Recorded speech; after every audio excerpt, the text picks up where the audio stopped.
İyi günler arkadaşlar. Kanalımıza hoş geldiniz.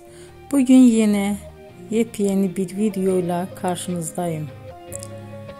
Güzeller güzeli Bircə Akalay ve yakışıklı oyuncumuz İbrahim Çelikov'dan romantik karelerini sizler için derleyip topladım.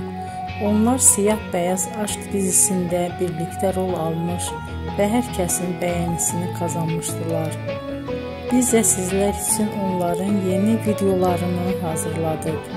Bu videoların gelmesini istiyorsanız emeğinize saygı olarak kanalımıza abone olup sona kadar izlemeyi ve yorum yazmayı unutmayın. Herkese teşekkür ederim.